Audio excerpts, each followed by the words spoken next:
안녕하세요. 안녕하세요.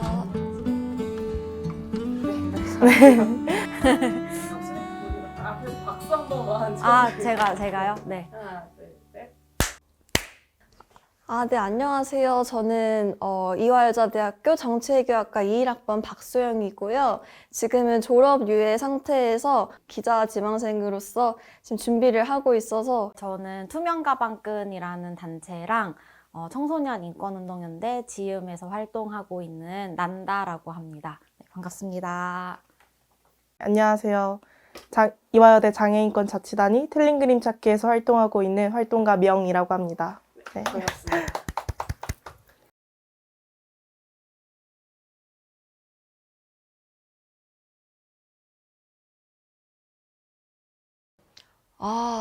그때가 제가 기억하기로는 선거날이 2022년 3월 9일? 아마 수요일이었을 거예요. 저 하루 종일 정말 투표 끝나고 그 선거 개표 방송을 시작할 때부터 그냥 하루 종일 그것만 보고 있었어요. 되게 접점 막 엄청 치열했잖아요. 마지막까지. 그래서 이게 뭐가 누가 되는지 이런 거를 막 한참 보다가 그냥 이렇게 새벽에 그냥 결과를 못 보고 그냥 잠들었던 것 같고, 다음날 이제 일어나자마자 이렇게 봤는데,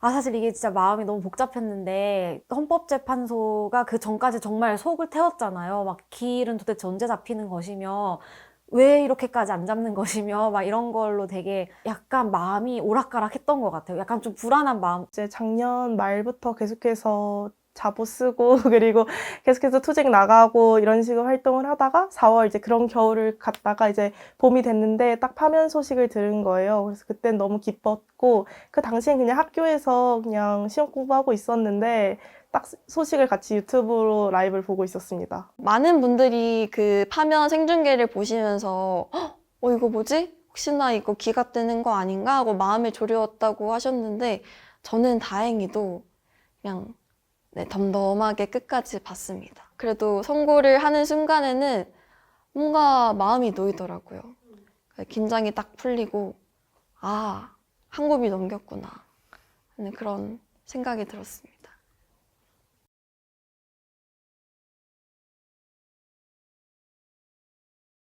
저는 불통이라고 생각을 해요. 지난 정부가 국민들이랑 소통을 하겠다고 대통령실까지 용산으로 이전을 했는데 전혀 국민들과 소통하고자 하는 모습을 보이지 않았잖아요. 본인의 귀를 막거나 아니면 다른 사람의 입을 막거나 전혀 누구와도 소통을 하려 하지 않고 타인의 의견은 귀담아 듣지 않는 그런 불통의 모습들이 최절정에 다다랐던 게 작년 12월에 있었던 계엄 사태가 아닌가. 윤석열 전 대통령이 입법부가 발의한 법안에 대해서 지속적으로 거부권을 행사하고 또 다시 이걸 재표결에 붙이고 이 법안이 폐기가 되고 이 과정이 반복해서 되는 게 좀 보고 있으니까 너무 무력해지더라고요. 지금도 사실 국민의힘 의원 쪽에서 전장년 방지법이라는 걸 또 발의하겠다고 얘기를 하고 있는데 이건 굉장히 생산성 그리고 효율성 그리고 이 체제에 대한 변혁으로부터 시작되거든요. 이 지하철이라고 하는 것이 결국엔 어딘가로 또 생산성을 발휘하려 가는 사람들을 태우는 공간이다. 그렇기 때문에 이 공간이 조금이라도 지체가 되고 예를 들어서 지연이 될 때 사람들이 불편감을 호소하는 이유는 결국 이 생산성 담론에서 떼어놓을 수 없기 때문인 것이고 결국 이 생산성이라는 담론이 얼마나 누군가를 배제하고 만들어져 있고 그렇기 때문에 그 생산성을 발휘하지 못하는 누군가는 그 자격을 박탈당하는 그 과정에 연속적으로 이어져 있기 때문에 이전 정부 같은 경우는 굉장히 이것을 불편함을 굉장히 프레임화해서 이게 생존의 문제 혹은 누구에게는 생존의 문제인데 이걸 단순히 불편하다, 피해를 준다, 피해를 주는 행위는 나쁘다, 폭력적이다 라는 식으로 사람들을 되게 동의하게 만드는 작전이라고 생각을 했어요. 시위를 하는 목적은 사실 시끄럽고 요동치고 그 과정에서 내 문제가 너의 문제와 연결되어 있음을 알리는 그 과정이 있기 때문에 그런데 사실 그런 식으로 정부가 조치를 취하게 되고 그런 태도를 보이게 되면은, 객관적이라는 말이라는 명분으로서 더 어떻게 보면 약자 혐오적으로 그 문제를 바라보게 되거든요. 그래서 저는 윤석열 정부가 가지고 있던 문제점은 또 여기에 있지 않나라고 생각했습니다. 사실은 지금까지의 정부들, 윤석열 정부뿐만이 아니라 모든 정부가 마찬가지로 이 성평등을 굉장히 협소하게 남녀평등, 그 중에서도 사실상은 여성의 생산과 재생산 노동을 지금의 경제체제의 필요에 따라서 어떻게 활용할 것인가라는 차원의 문제로 이것을 활용해 왔다는 점입니다. 그것을 더 노골적으로 아예 이제 여성가족부 필요 없이 인구가족 양성평등 본부로 하겠다라는 식의 방향으로 나타나고 있는 것이죠. 우리 사회의 교육 제도가, 그러니까 약간 결국에는 정말 좀 근본적인 거를 물어야 한다는 생각이 많이 점점 드는데, 그러니까 교육은 무엇을 목표로 해야 하지? 지금은 목표가 진학, 상급 학교 진학, 아니면 뭐 취업, 나중에 올 미래의 그런 거에 방점이 찍혀 있고, 이거를 성취하지 못하면 뭔가 약간 좀 탈락되는, 그것이 마치 당연한 것처럼 이렇게 구성이 지금 되어 있는데, 그것만 목표인 것은 아니다. 그냥 배우는 과정 속에서 즐거움을 느끼고 보람을 느끼는 것도 사실 되게 중요한 목표가 될 수 있는데, 지금 한국 사회에서 우리는 너무 어렸을 때부터 이 시험에 익숙해져 있고, 남들과 비교해서 내가 더 높은 점수를 받는지 안 받는지가 너무 중요하고, 9등급을 5등급으로 바꾼다고 하는 게 사실 뭐가 다 바뀌는지 사실 잘 모르겠어요. 네.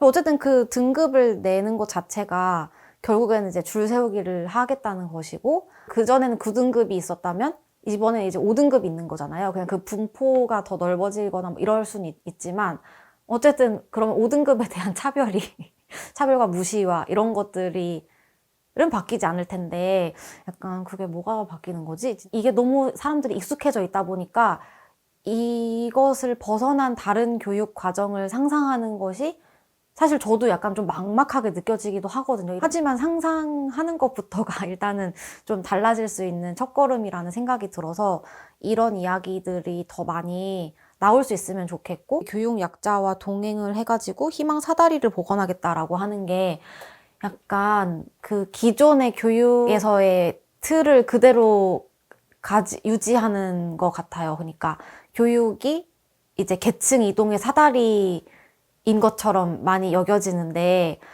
열심히 이제 공부해가지고 너가 좋은 성적을 거두면 이동할 수 있어. 높은 계층으로. 그러니까 약간 이거잖아요. 그러니까 이렇게 설정되어 있는 것이 정말 당연한가? 괜찮은가? 약간 이런 질문이 좀. 특히 이제 윤석열 정부 들어서는 교권 강화를 내세우면서 학생인권 후퇴, 뭐 여러 가지 이런 성평등 교육, 민주시민 교육 이런 것들을 좀 적극적으로 적대하는 그런 것이었는데, 이것이 결국 변화를 고민하고 모색하기라는 걸 좀 포기하고 오래된 교육으로 좀 돌아가려고 하는 모습으로 보였던 것 같습니다. 당시에 이제 전장현 대표님이랑 여러 장애계 대표님들이 모여서 이 공약에 대한 평가를 하는 자리가 있었거든요. 개인 예산제 같은 경우에는 그 지금 24시간 활동보조가 이제 개인의 그런 장애 등급에 따라 할당이 되고 있는 상황에서 그거의 몇 %를 내가 원하는 서비스로 할 수 있다라는 게 이 예산제 취지인데, 지금 같은 경우는 그 이전 정부의 경우는 장애 예산 자체도 굉장히 적은 수준에 머물렀고, 그렇기 때문에 이 안에서 내가 쪼개서 그 서비스를 선택하라고 하는 것은 결국 24시간 활동보조에 대한 보장을 더 낮추는 것이다 라고 말씀을 하셔서,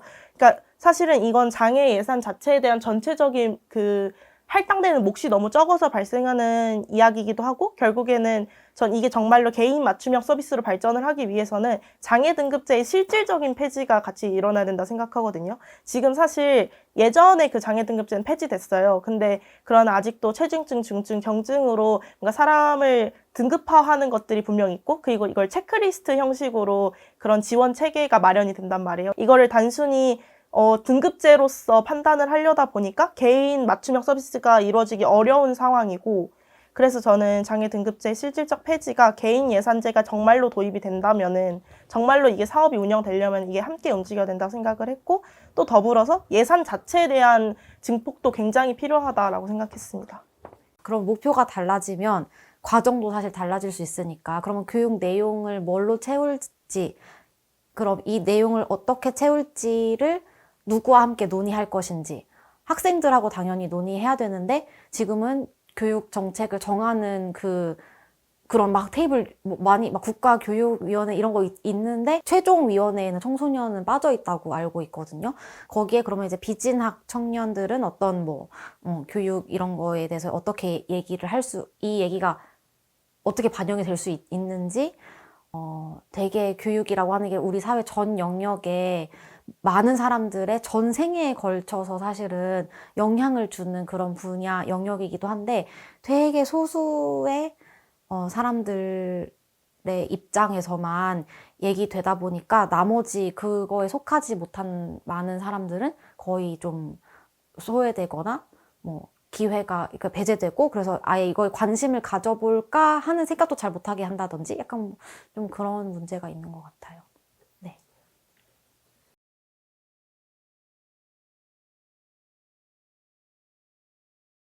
요즘에는 이제 그런 게 좀 안 물어보는 추세인 것 같으면서도 한 번씩 꼭 잊을만 하면 한 번씩 질문을 받고는 하는 것 같아요. 그 나이에 대한 정보를 물어보는데, 그거를 학번으로 물어볼 때 약간, 근데 예전에는 그런 질문 받으면 좀 당황하기도 하고 막 설명을 좀 하기도 하고, 저는 이런저런한 이유로 이렇게 해가지고 이렇게 학번이 없고요 막 이렇게 했는데, 어쩔 땐 또 그냥 학번 물어보면 대충 이제 제 나이대에 가는 학번이 있으니까 네, 땡땡 학번입니다. 네, 그냥 약간 그렇게 넘기기도 하고 막 그랬는데, 아무튼 그런 학번을 좀 물어보는 문화라던가, 한 번씩 이력, 경력을 의심받는 순간이 있어요. 제가 이제 10대 때부터 활동을 했거든요. 10대 후반 그것부터 이제 있고, 근데 이제 막 대학교 이런 건 없으니까 약간,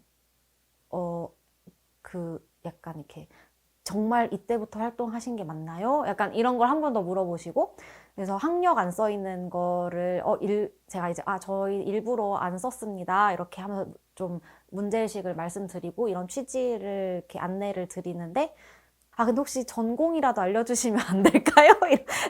전공이요? 전공 문과라고 해야 되나? 약간 이런 적도 있고, 이렇게 어쨌든 이런 일을 할 때 대학생, 그러니까 대졸이 아닐 거라고 잘 상상을 하지 않는, 상상하기 어려운 그런 좀 상황들을 마주하는 것 같고요. 많이 외롭고 힘들죠.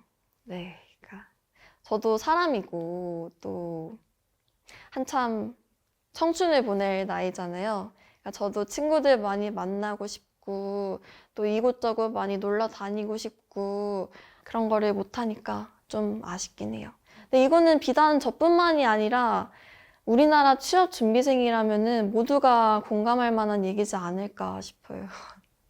어렸을 때부터 인생에 공백 기간이라는 게 생기는 게 너무 불안하더라고요. 당장이라도 무언가를 해야 하는데 아무것도 하지 못하고 아무 곳에도 속하지 못한 상태인 게 저는 제가 감당을 못할 것 같은 거예요. 그러니까 저는 운 좋게 MCC에 합격을 해가지고 이렇게 비교적 편한 환경에서 취업 준비를 하고 있지만, 만약에 제가 언론고시반에 입시를 하지 못했다라면은 이 모든 준비를 저 혼자서 스스로 다 해내야 되는 거잖아요. 이제 갓 취준생이라고 하면은 이제 막 대학을 졸업을 했거나 아니면은 졸업 유예 상태인 20대 초반, 20대 중후반의 청년들인데 그냥 맨몸으로 전쟁터에 떨어진 거잖아요. 이 상태에서 총을 어떻게 쓰는지도 모르고 어느 방향으로 나아가야 되는지도 모르겠는데 그냥 앞으로 진격하라고 사회가 등을 떠미는 그런 느낌인 것 같아서 많이 씁쓸해요.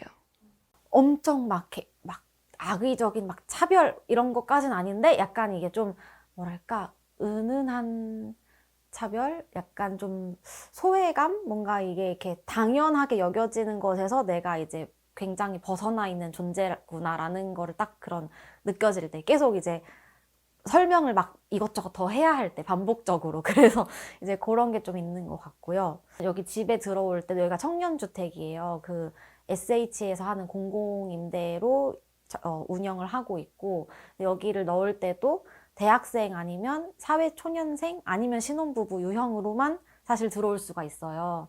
근데 이제 저는 다 아니기 때문에 그냥 한 몇 년 이렇게 이사 다니면서 살다가 공공임대 한번 알아보자. 그래서 같이 살던 짝꿍이 있어서 한번 이제 그 예비 신혼부부로 일단 넣을 수 있으니까 한번 넣어보자 해서 이것저것 넣었었는데 좀 안 되기도 했었다가 근데 지금 이 집엔 된 거예요. 그래서 되면 이제 실제로 혼인신고하고 그 서류 제출을 해야 돼가지고 일단은 신고 같이 하고 이렇게 들어왔죠. 좀 다양한 사실 삶의 방식이나 유형이 있을 수 있는데 그런 청년이라는 뭐 이름의 정책들에 좀 아무래도 이렇게 비진학자나 이런 대학생이 아닌 어쨌든 청년들이나 혹은 뭐 혼자 그냥 사는 뭐 1인 가구 뭐 약간 요렇게 좀 그런 유형에 대한 고려가 실제로 정책에 반영되지는 잘 않는 그런 것들을 딱 이렇게 실감할 때 그런 것 같습니다. 사실은 우리 학교에도 분명히 신경 다양성을 가지고 있는 친구들이 되게 많을 거란 말이에요.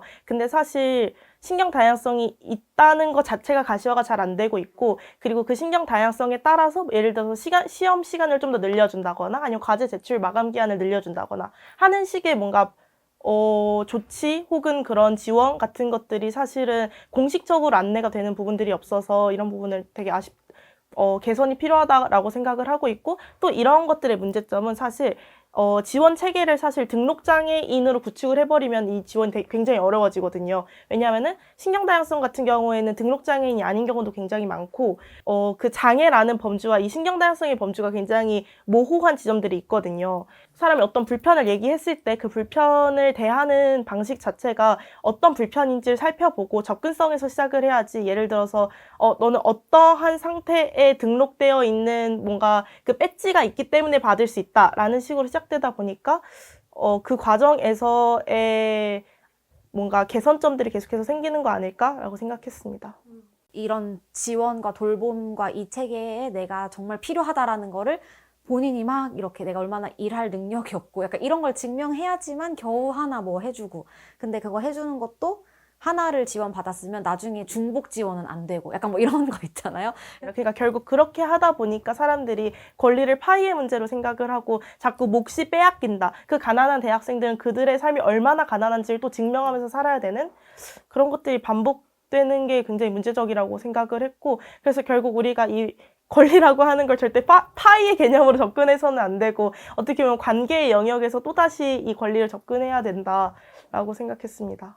이런 지원이나 이런 것들이 되게 약하다 보니까 사람들이 이제 살아남으려면 열심히 자기 개발을 하고 뭐 내 점수를 올리고 그래야지 겨우 자리 하나 얻을 수 있을까 말까 한 그런 사회이다 보니까, 그래서 능력주의라고 하는 게 결국 능력에 따라 사실 차별을 좀 정당화시키는 그런 거기도 하잖아요. 교육 과정이나 구조 자체가 대학 입학을 어쨌든 중심에 두고 아니면 소수의 이제 취업을 준비하는 그런 거에 기준을 두고서 이렇게 다 짜여져 있다 보니까 이거에 이렇게 잘 맞지 않는 힘든 사람들은 그냥 애초부터 그냥 약간 좀 투명인간처럼 취급된다든지, 아니면 거기서도 뭐 어떻게 막 몸부림을 좀 쳐보려고 했는데 막 이렇게 그러면 사람들이 되게 막 좀 뭔가 비난하고 너 벌써 그러면 인생 망한다? 약간 이런 말들을 들어야 된다든지, 교육 과정이나 이런 것들도 똑같이 이렇게 하지 않고 그냥 개별적으로 필요한 것을 필요한 만큼 배우고 싶은 걸 배우고 싶은 만큼 할 수 있도록 하는 뭔가 교육 정책, 대학 준비를 원하지 않는 그런 사람들에 대해서도 예를 들면 학교 밖 청소년들을 지원하는 그런 센터나 뭐 이런 데들도 있긴 있는데 일단 그 수 자체가 사실 좀 저는 부족한 것 같아요. 그런 지원하는 기관들이 많이 늘어나야 되는 것 같고, 포괄할 수 있도록 뭔가 이렇게 정책이나 제도가 좀 더 두터워져야 될 것 같다라는 일단 그런 생각이 좀 드는 것 같아요.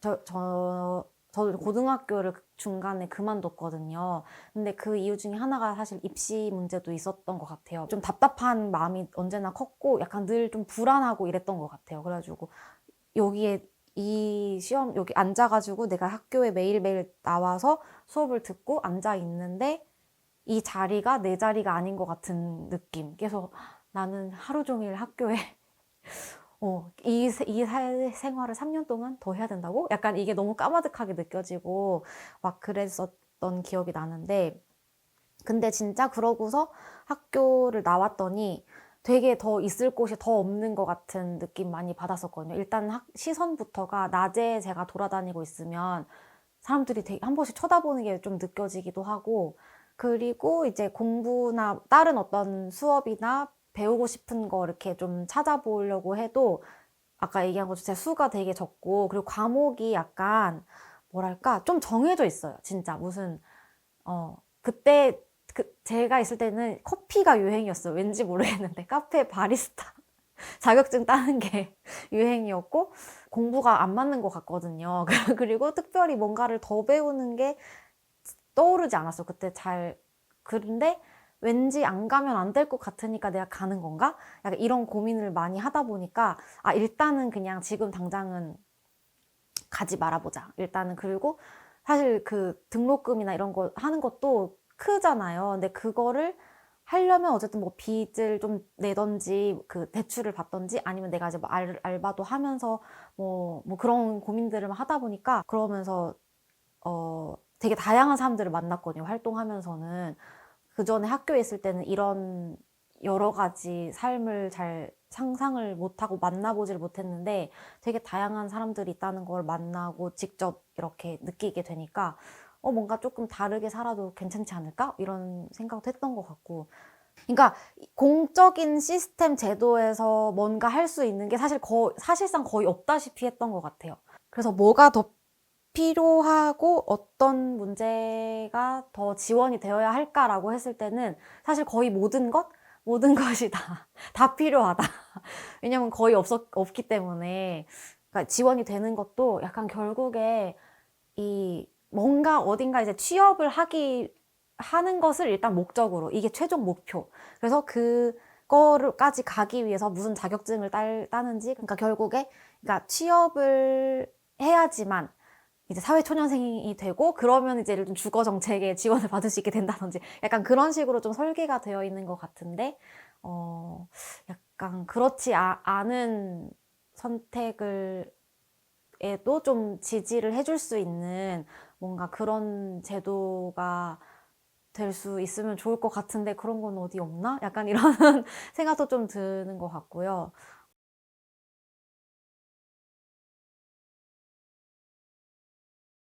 제 친구들의 경우를 보면은 진로가 확정되지 않은 친구들이 정말 많아요.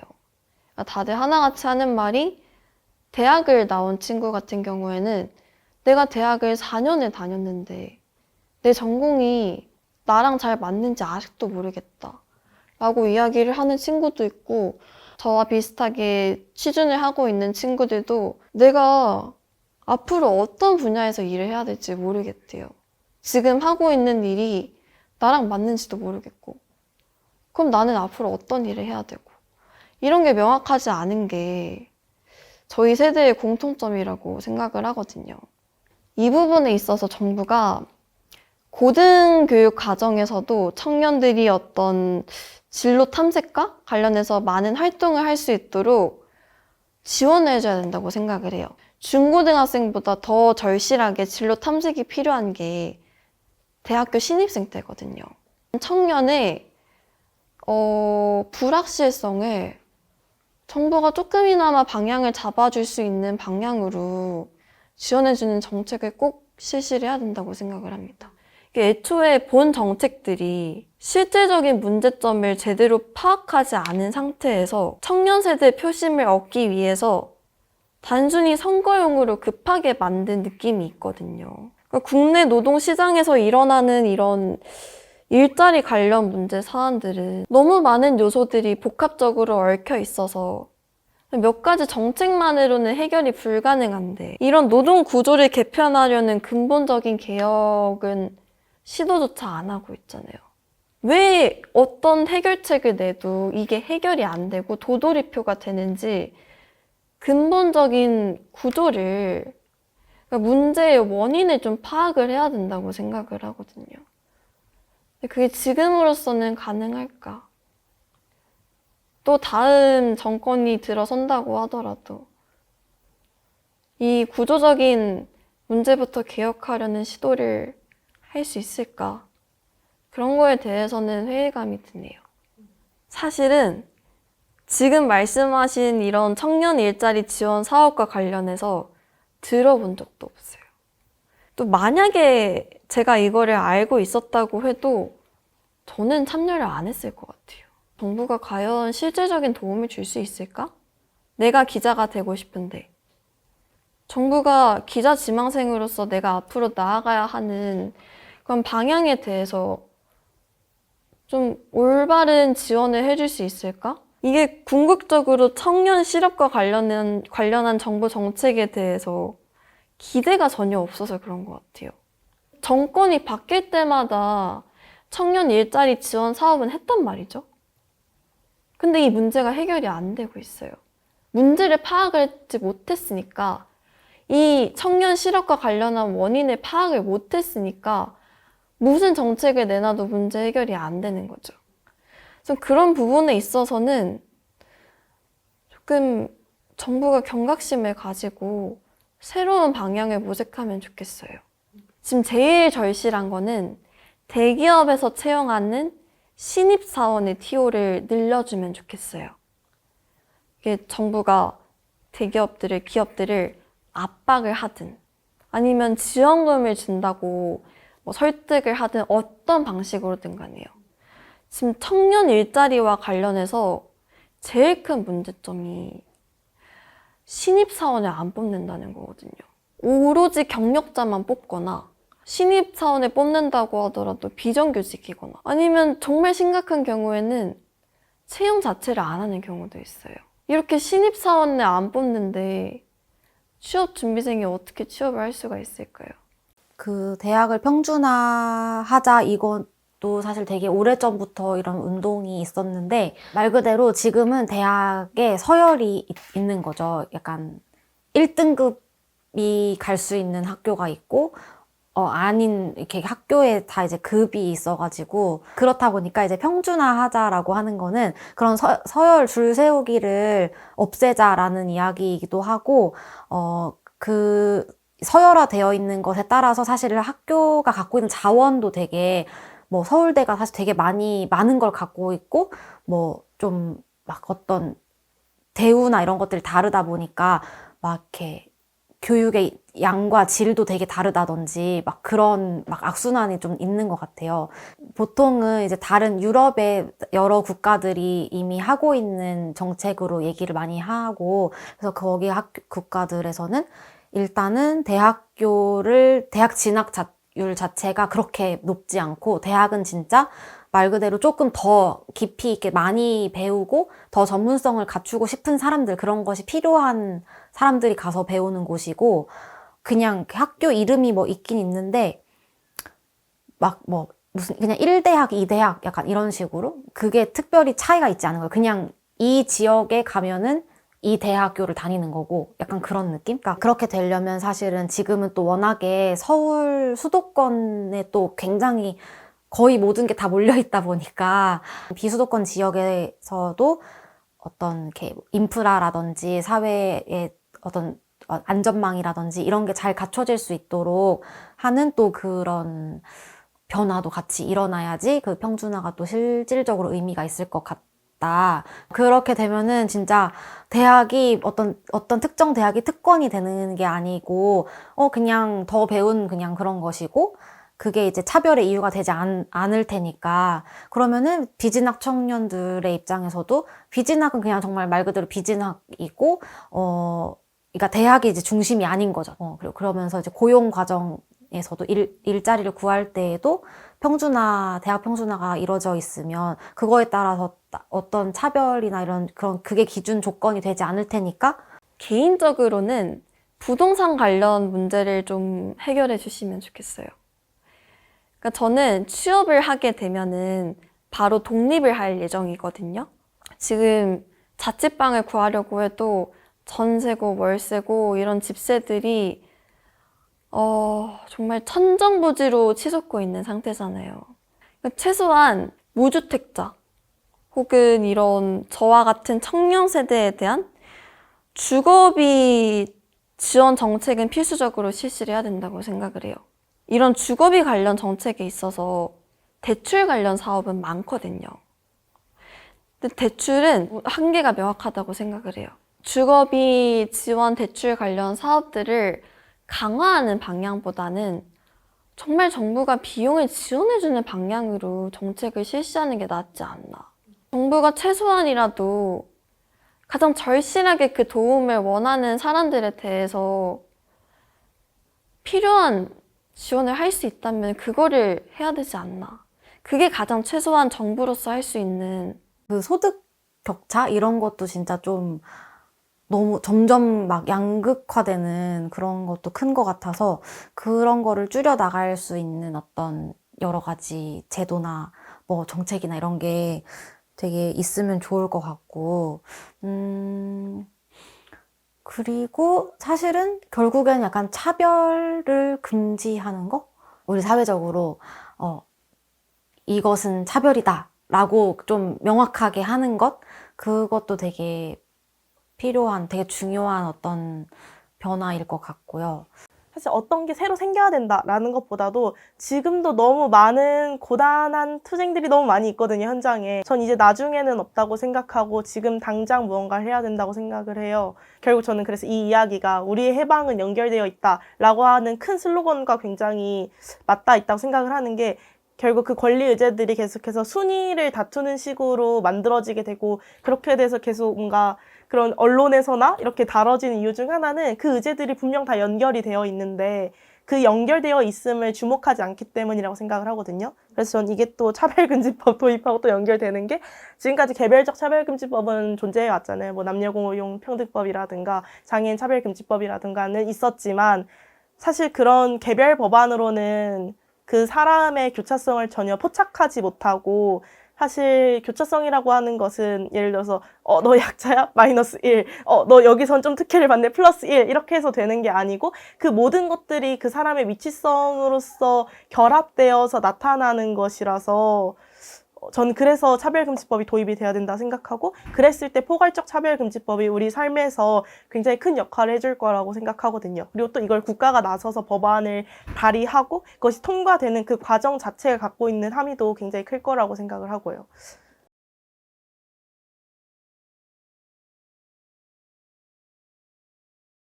제가 사실 오늘 이 티셔츠를 입었어요.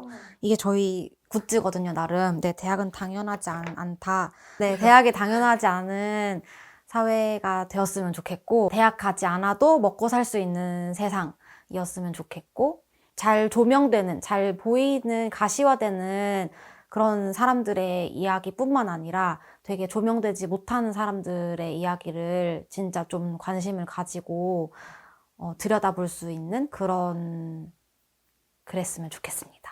네. 그래서 뭔가 이 권리라고 하는 것이 굉장히 관계적인 의미가 있다는 것을 이건 대선 주자뿐만 아니라 모든 사람들이 알았으면 좋겠어요. 사실 이동권 투쟁을 하는 이유 중 하나는 물리적 접근성도 있지만 그 공간에 도달하지 못함으로써 생기는 그 공간에서 생길 수 있었던 관계들이 끊김도 있는 거거든요. 그래서 사실 그 마음과 마음 간의 접근성 그리고 그 마음과 마음 간의 연결을 위해서 우리가 계속해서 접근성을 얘기를 하는 것이라서 그리고 또 사실 아무리 저상버스가 100% 설치되고 엘리베이터가 100% 설치되어도 저상버스를 타려고 하는데 그 지지판을 사람들이 그 꺼내는 그 잠깐의 시간을 허용이라기보다는 그 잠깐의 시간을 기다릴 마음적 여유와 그런 공감대가 형성되지 않으면은 사실 그런 것들이 굉장히 원래 의미를 찾지 못할 수도 있는 것이기 때문에 그 안에 사람들과의 관계, 그리고 그 관례 속에서의 그 공감대 형성 같은 것들도 어떻게 하면은 잘 사람들이 통합되는 것뿐만 아니라 서로가 서로를 이해할 수 있을까, 이해보단 인정할 수 있을까라는 생각이 드는 것 같습니다. 그래서 차기 대권 주자도 이에 대해서 관계의 영역에서 우리가 서로가 서로를 어떻게 인정하는 존재로서 거듭날 것인지에 대해 고민하는 분이었으면 좋겠습니다. 대학 안 가도 먹고 살 수 있는 세상을 원합니다. 대통령은 국민을 대표하고 공공의 이익을 최우선으로 실현하고자 하는 인물이자 국가기관이라는 사실을 명심하셨으면 좋겠습니다. 우리는 계속해서 새로운 답을 찾는 존재들. 파이팅!